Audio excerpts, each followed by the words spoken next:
জয় মাতা দি দর্শক বন্ধু, আমি সঞ্জয় কাপুর কলকাতা পশ্চিমবাংলা থেকে আপনাদের সেবায় হাজির।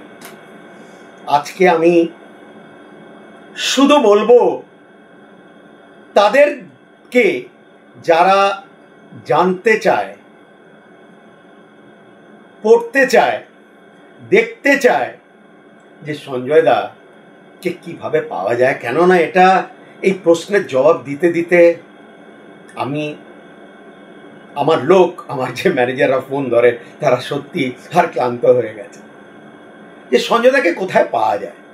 সঞ্জয় দাকে শুধু কলকাতায়, উত্তর কলকাতা দমদম স্টেশনের কাছে হনুমান মন্দিরের গায়ে সঞ্জয় দার একটি চেম্বার, যেখানে মঙ্গলবার আর শনিবার বসা হয় সকাল 10টা থেকে বিকেল 4:30 হয়ে গেল উত্তর কলকাতা।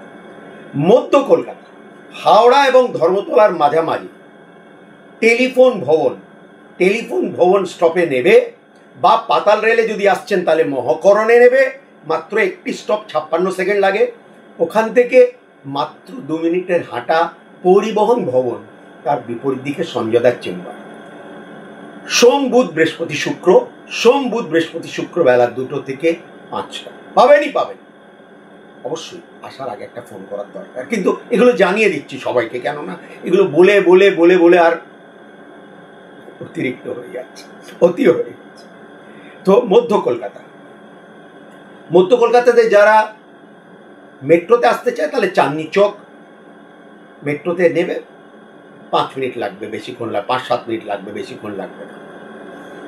এইবার দক্ষিণ কলকাতা স্টেশন হলো বালিগঞ্জ স্টেশন, যেখান থেকে অটো করে মাত্র 5 মিনিট দেশপ্রিয় পার্ক মোড়, যেখানে বড় দুর্গা ঠাকুর পুজো হয়েছিল, সেই মোড়েই কিন্তু সঞ্জয় দার চেম্বার। এই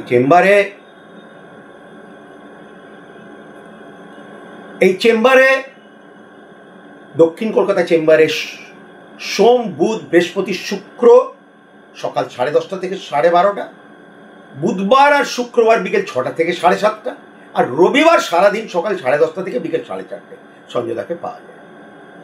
3টে চেম্বার বলে দিলাম। এইবার যারা ফোনে যোগাযোগ করতে চায় বা ফোনে বিচার করাতে চায়, যোগাযোগ নয় বিচার, তার জন্য আগে ফোন করে নেবেন। তার জন্য একটা ফর্ম্যালিটি আছে, ভিজিট আছে একটা। আপনাদের মতো সঞ্জয় দাও কিন্তু খেটে খায়, এটা আপনাদের জানার দরকার। আমি যদি মানুষের সমস্যা শুনতে আরম্ভ করি সারাদিন, তাহলে আমাকে 500 লোকের সঙ্গে তার সমস্যা শুনতে হবে। আমার অত সময় নেই দাদা, এবং আমিও আপনাদের মতো খেটে খাই। অগ্রিম ভিজিট জমা করে তারপর ভিজিট জমা করার আগে ফোন করবেন যে দাদা আমি টাকা জমা করছি, সঞ্জয় দাকে পাওয়া যায়, মানে রেডি আছেন, বাস। তারপর জমা করবেন, জমা করে সঙ্গে সঙ্গে ফোন করবেন। 2 মিনিট হয়তো লাগবে, যারা ফোন করে তারা জানে। এবং আমি যদি রাস্তায় থাকি, আমি বলি যে আমি ফোন করব, তারপর আপনি টাকা জমা করবেন। যখন আমি ফোন করব আপনি টাকা জমা করে দেবেন, তারপর আপনি ওয়েট করবেন, সেটা সঞ্জয় দায় নয়। সঙ্গে সঙ্গে যাতে আপনারা বিচার করাতে পারেন আপনাদের ছক, তো সেটা ভিডিও কলেই হবে, কেন আপনারা যাতে দেখতে পারেন যে আপনারা সঞ্জয় দার সঙ্গেই কথা বলছেন। কেননা অনেক নকল সঞ্জয় কাপুরও হয়তো বেরিয়ে গেছে, তারা বলবে সঞ্জয় দা, কিন্তু যখন আপনি দেখবেন ভিডিওতে তখন আপনি আমাকেই দেখবেন। এটাই হলো ব্যাপার দর্শক বন্ধু।